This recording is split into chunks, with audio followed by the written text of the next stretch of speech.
ये कहानी इंग्लैंड के मशहूर जासूस शर्लॉक होम्स की है। तो कहानी की शुरुआत में हम देखते हैं कि शर्लॉक होम्स घोड़ा गाड़ी से किसी का पीछा कर रहा है और पीछा करते हुए वो एक जगह पर पहुंचता है जहां एक आदमी जो कि एक जादूगर है वो एक औरत पे किसी तरह का वशीकरण जादू कर रहा होता है और शर्लॉक होम्स और उसका पार्टनर डॉक्टर वाटसन वहां आ जाते हैं और उस जादूगर के आदमियों को मारते हुए उस जादूगर के पास आते हैं। और अब वो औरत जिस पर जादू किया जा रहा था वो अपने आप को मारने की कोशिश करती है। तभी शर्लॉक होम्स उसे बचा लेता है और उस जादूगर को जिसका नाम ब्लैकवुड है उसे पुलिस गिरफ्तार कर लेती है क्योंकि शर्लॉक होम्स पुलिस को साथ में लेकर ही आया था और ब्लैकवुड को फांसी की सजा दे दी जाती है। अब हम देखते हैं कि वाटसन की एंगेजमेंट होने वाली है जिसकी वजह से वो एक नए घर में अपनी मंगेतर के साथ शर्लॉक को छोड़कर जा रहा है। वाटसन शर्लॉक से कहता है कि वो दोनों डिनर पर जा रहे हैं और वहां मैरी भी आएगी। मैरी वाटसन की मंगेतर है। अगले सीन में हम देखते हैं कि शर्लॉक वाटसन और मैरी से रेस्टोरेंट में मिलता है और शर्लॉक अपना डिटेक्टिव नॉलेज यूज करते हुए मैरी के बारे में कुछ बातें बताने लगता है और उन बातों का मैरी को बुरा लगता है और वो वहां से उठकर चली जाती है। अब हम शर्लॉक को देखते हैं जो कि एक अंडरग्राउंड फाइट लड़ रहा होता है जहां पहले तो वो हार रहा होता है। तभी उसे एक लड़की दिखाई देती है और वो जाने लगता है और दूसरा फाइटर उसे उकसाने लगता है और वो उसे कुछ सेकंड्स में ही हराकर वहां से पैसे लेकर निकल जाता है। अब हम जेल का सीन देखते हैं जहां कुछ पुलिस वाले ब्लैकवुड के पास जाते हैं क्योंकि उसने एक पुलिस वाले पर जादू किया था जिसमें पुलिस वाला तड़प रहा होता है और ब्लैकवुड से जब पूछा जाता है तो वो अपनी आखिरी ख्वाहिश में शर्लॉक होम्स से मिलने की बात करता है। अब हम देखते हैं कि शर्लॉक होम्स ब्लैकवुड से मिलने जाता है और यहाँ हम जान पाते हैं कि ब्लैकवुड इससे पहले भी 5 लड़कियों को जान से मार चुका है। ब्लैकवुड शर्लॉक को आने वाले खतरे से सावधान रहने को कहता है और कहता है कि 3 और लोग मरने वाले हैं और तुम उन्हें नहीं बचा पाओगे। और अब ब्लैकवुड को फांसी दे दी जाती है और वाटसन उसे मृत घोषित करता है। अब हम शर्लॉक के घर पर उस लड़की को देखते हैं जिसे उसने उस अंडरग्राउंड फाइट में देखा था। इसका नाम एडलर है और शर्लॉक कभी एडलर को पसंद करता था। एडलर शर्लॉक को एक आदमी का फोटो देकर उसे ढूंढने का केस देती है। उस आदमी का नाम रियोर्डन है और वहां से चली जाती है। अब शर्लॉक उसका पीछा करने लगता है क्योंकि एडलर शर्लॉक को पहले भी 2 बार धोखा दे चुकी है। शर्लॉक देखता है कि एडलर एक घोड़ा गाड़ी में जाकर बैठ जाती है। यहाँ हम उसके साथ एक और आदमी को देखते हैं जिसका हमें चेहरा नहीं बताया जाता और इसी आदमी ने एडलर को शर्लॉक के पास भेजा था। अब हम शर्लॉक और वाटसन को शर्लॉक के घर पर देखते हैं जहाँ शर्लॉक कहता है कि एडलर किसी के लिए काम कर रही है और तभी एक पुलिस वाला आकर उन दोनों को बताता है कि ब्लैकवुड फिर से जिंदा हो गया है और कब्रिस्तान में चौकीदार ने उसे कब्र से निकलकर चलते हुए देखा है। वाटसन कहता है कि मैंने खुद उसे चेक किया था। शर्लॉक और वाटसन दोनों कब्रिस्तान जाते हैं।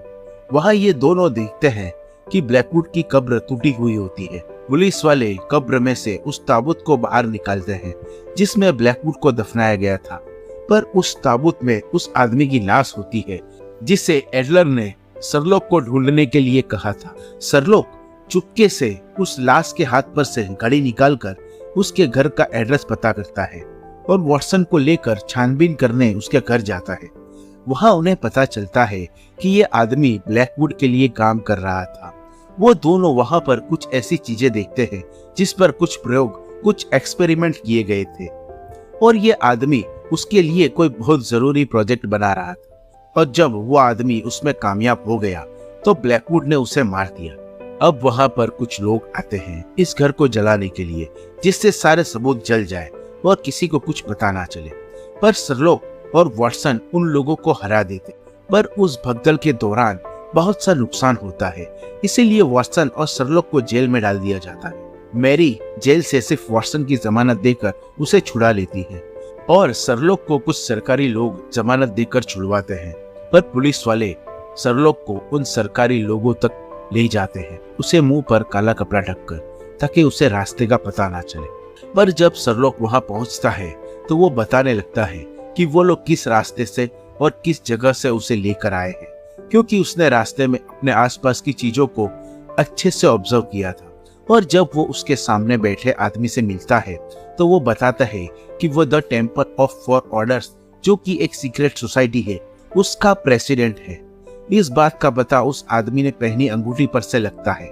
उस आदमी का नाम सर थॉमस है और सरलॉक उसकी आंखें देखकर ही बता देता है कि ब्लैकवुड उसका बेटा है और उन लोगों ने सरलॉक को जेल से उसे रोकने के लिए ही छुड़वाया है। सर थॉमस कहता है कि ब्लैकवुड एक शापित बच्चा था और उसने सिर्फ 5 लड़कियों को नहीं बल्कि उससे पहले बहुत लोगों को मारा है अपनी शक्तियां बढ़ाने के लिए। सर थॉमस सरलॉक को एक किताब देता है जो कि ब्लैकवुड के तंत्र मंत्र की किताब होती है। अब सरलॉक इसके लिए तैयार हो जाता है और जाते जाते सर थॉमस से सावधान रहने को कहता है, क्योंकि उसे लगता है कि ब्लैकवुड अब उसे ही मार देगा। अगले सीन में हम देखते हैं कि सरलॉक एडलर का पीछा करते हुए एक होटल में पहुंचता है। सरलॉक एडलर को बताता है कि जिसे उसने ढूंढने को कहा था वो तो मर चुका है, और वो ये भी बताता है कि वो इंसान जिसके साथ वो उस घोड़ा गाड़ी में बैठी थी वो एक प्रोफेसर है, क्योंकि उसके कोट पर चौक का निशान था। और सरलॉक एडलर को अपना ध्यान रखने को कहता है। यह सरलॉक एडलर की जान बचाने के लिए उसे अपने साथ ले जाने आया था, पर एडलर ने पहले ही शराब में बेहोशी की दवा मिला दी थी, जिससे सरलॉक वहीं पर बेहोश हो जाता है और एडलर भाग जाती है। अब हम सर थॉमस का घर देखते हैं, जहां नहाते हुए उसकी मौत हो जाती है और ब्लैकवुड उसके हाथ से वो प्रेसिडेंट की अंगूठी निकाल लेता है। और अब पुलिस वाले फिर से सरलॉक को सर थॉमस के घर इन्वेस्टिगेशन करने ले जाते हैं और वहां कुछ चीजें ऑब्जर्व करने के बाद उसे एक खुफिया कमरा मिलता है, जहां से वो कुछ चीजें नोट में छुपाकर अपने पास रख लेता है। अगली सीन में हम देखते हैं कि लॉर्ड कावर्ड ने एक मीटिंग बुलाई है। वो ब्लैकवुड को the temple of four orders का नया प्रेसिडेंट बनाने का प्रस्ताव रखता है, पर स्टैंडिस, जो कि the temple of four orders का मेंबर है, इस पे ऑब्जेक्शन उठाता है। और तभी वहां पर ब्लैकवुड आ जाता है और कहने लगता है कि हम एक नई व्यवस्था लाएंगे और हमारा पूरी दुनिया पर राज होगा। अब स्टैंडिस ब्लैकवुड को गोली मारने के लिए अपनी गन निकालता है, पर जैसे ही वो शूट करता है स्टैंडिस खुद ही जलने लगता है और नीचे गिरकर मारा जाता है। अब दूसरे मेंबर्स ब्लैकवुड की पावर्स को देखकर उससे डर कर उसका साथ देने का फैसला करते हैं। अब सरलॉक अपने घर एक लाश लेकर आता है। ये उसी आदमी की लाश है जो रियोर्डन के घर सारे सबूत जलाने आया। सरलॉक उसकी लाश से कुछ सुराग ढूंढने की कोशिश करता है। उसकी लाश से मिले सुराग और तंत्र मंत्र की किताब से सरलॉक को नदी के पास की एक फैक्ट्री का पता चलता है। सरलॉक और वाटसन वहां जाते हैं। वहां उन्हें ब्लैकवुड डराने की कोशिश करता है और वहां पर एडलर को भी उसने बांध कर रखा था, जो कि अब मरने वाली थी। पर सरलॉक और वाटसन एडलर को बचा लेते और इसका फायदा उठाकर ब्लैकवुड भाग जाता है। पर जैसे ही वाटसन उसका पीछा करने लगता है, वहां उससे एक बॉम्ब ट्रिगर हो जाता है और एक बड़ा सा ब्लास्ट होता है, जिसमें वाटसन घायल हो जाता है। सरलॉक और एडलर वहां से भाग जाते हैं, क्योंकि लॉर्ड कावर्ड ने सरलॉक को अरेस्ट करने का ऑर्डर जारी किया था। अगले सीन में हम देखते हैं कि एडलर शहर छोड़कर जा रही है, पर ट्रेन में उसे वही प्रोफेसर मिलता है जिसके लिए वो काम करती है। वो कहता है कि तुम्हारा काम अभी पूरा नहीं हुआ है। एडलर कहती है कि तुम जिसे ढूंढ रहे हो वो ब्लैकवुड की कब्र में दफन है, पर प्रोफेसर कहता है कि उसे वो चाहिए जो रियोर्डन ब्लैकवुड के लिए बना रहा था। अगली सीन में हम देखते हैं कि सरलॉक डॉक्टर के भेष में हॉस्पिटल आता है वाटसन की हालत पता करने, पर वाटसन अब भी बेहोश है और जख्मी भी। मैरी भी वहां आती है और सरलॉक को पहचान लेती है, पर वो डॉक्टर से उसी तरह बात करती है जैसे कि एक डॉक्टर और पेशेंट, और वो सरलॉक से कहती है कि आप इसे जल्दी सॉल्व करें, मतलब कि ब्लैकवुड के केस को जल्दी सॉल्व करें, और वाटसन की इस हालत के जिम्मेदार आप नहीं है, ये उसने खुद चुना था।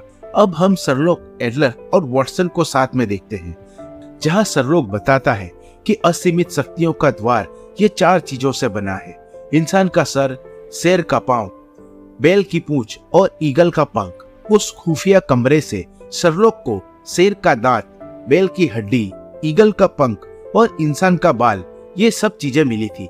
वो सितारे की एक डिजाइन बनाकर उन्हें समझाता है कि सितारे के 5 कोने का मतलब कि वो 5 लड़कियां जिनका कत्ल ब्लैकवुड ने किया था, पर उसे उस क्रॉस को समझना अब भी बाकी था, जिस पर हर एक कोने पर कहीं एक शेर, एक ईगल, एक इंसान और एक बैल बने हुए थे। अब वॉटसन लंदन शहर का नक्शा खोलता है और ये लोग देखते हैं कि ब्लैकवुड जब से कब्र से जिंदा लौटा है उसने 3 लोगों को मारा है जिनका सीधा कनेक्शन टेम्पल से है। शर्लॉक लंदन शहर का नक्शा लेकर उन टेम्पल से जुड़े हुए जितने भी मर्डर्स हुए थे उनकी लोकेशन देखता है। उन सब की मौत या लाश जहां पर मिली थी, रियोर्डन जो कि इंसान को दर्शाता है, उसकी लाश कब्रिस्तान में मिली। सर थॉमस जो कि टेम्पल का मालिक है, उसे इसलिए मारा गया क्योंकि वो बैल वाली अंगूठी पहनता था। और स्टैंडिस जो कि अमेरिका का एम्बेसडर था, वो टेम्पल के हेडक्वार्टर्स में मारा गया जो कि ईगल को दर्शाता है क्योंकि वो एक अमेरिकी एम्बेसडर था। पर अब भी इन्हें ये समझ नहीं आता कि शेर का निशान का क्या मतलब होता है। और जब ये लंदन के नक्शे से उस क्रॉस को मैच करते हैं तो उन्हें पता चलता है कि अगला हमला पार्लियामेंट पर होने वाला है जो कि शेर के निशान की ओर इशारा करता है क्योंकि आज दोपहर वहां पर दोनों सदन मतलब कि इंग्लैंड की पूरी सरकार मौजूद रहने वाली है। तभी वहां पर पुलिस आ जाती है, पर शर्लॉक एडलर और वॉटसन को अपना प्लान एक कागज पर लिखकर वहां से भगा देता है और खुद गिरफ्तार हो जाता है। और पुलिस वाले उसे लॉर्ड कावर्ड के पास ले जाते हैं। वहां पर कावर्ड के कपड़े और जूतों पर लगी मिट्टी और उसमें से आ रही स्मेल से शर्लॉक को पता लग जाता है कि पार्लियामेंट के बेसमेंट से हमला होने वाला है। और शर्लॉक को यह भी पता चल जाता है कि उन 5 लड़कियों को मारने में भी कावर्ड ने ब्लैकवुड का साथ दिया था। अब शर्लॉक उसका पूरा प्लान जानकर उसकी ऑफिस से नदी में कूद जाता है, पर वॉटसन और एडलर पहले से ही वहां उसका इंतजार कर रहे होते हैं।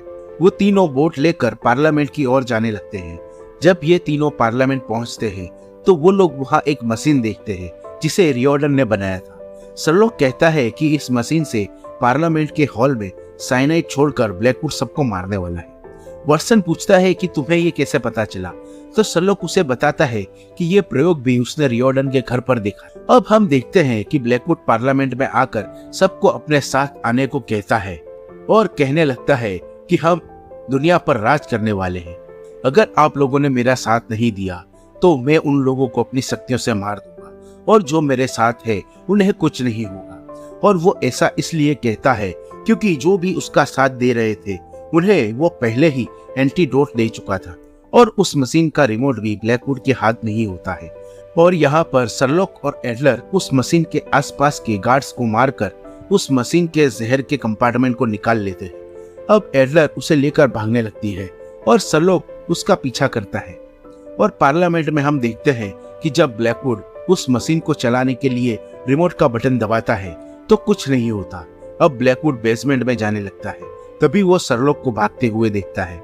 एडलर एक अंडर कंस्ट्रक्शन ब्रिज पर आकर रुक जाती है। शर्लॉक भी उसके पीछे आ जाता है और अब एडलर कहती है कि मैं भागकर थक चुकी हूँ, अब मैं तुम्हें सब कुछ बताना चाहती हूँ। तभी वहां पर ब्लैकवुड आ जाता है और एडलर से वो जहर वाला कंपार्टमेंट छीनकर उसे नीचे धक्का मार देता है। और शर्लॉक और ब्लैकवुड के बीच अब हाथापाई होने लगती है और एक जगह पर ब्लैकवुड के पैर में एक रस्सी आ जाती है जिसके दूसरे सिरे पर लोहे का एक बड़ा सा टुकड़ा बंधा होता है जिसकी वजह से वो नीचे गिरने लगता है।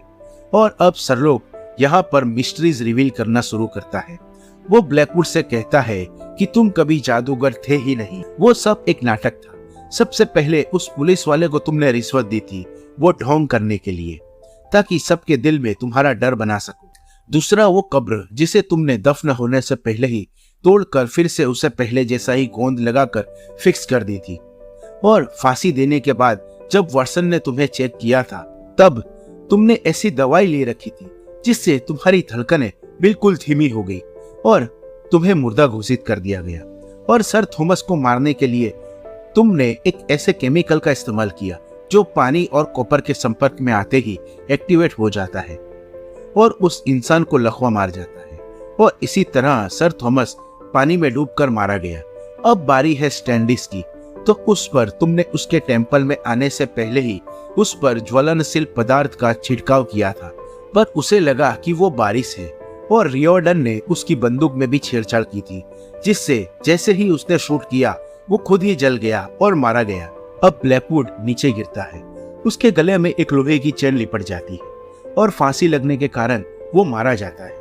अब शर्लॉक एडलर के पास जाता है पर वो जिंदा होती है और शर्लॉक से कहने लगती है कि उस प्रोफेसर का नाम मोरियार्टी है, उसे कम मत समझना, वो बहुत ही खतरनाक है। और यहाँ ये सीन कट होता है।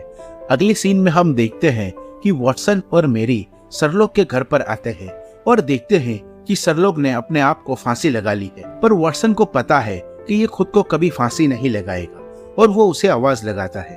तो हमें पता चलता है कि शर्लॉक ये देख रहा था कि ब्लैकवुड को जब फांसी दी गई थी तो वो उससे कैसे बचा होगा। दरअसल बात ऐसी है कि जब ब्लैकवुड को फांसी दी गई थी तो उसने अपने शरीर पर एक तरह का एक बेल्ट पहन रखा होता है और जिसने उसे फांसी दी थी उसने वो हुक उसके बेल्ट पर लगाया था, जिससे उसका वजन उसकी गर्दन के बदले उसके शरीर पर आने की वजह से कुछ नहीं हुआ था।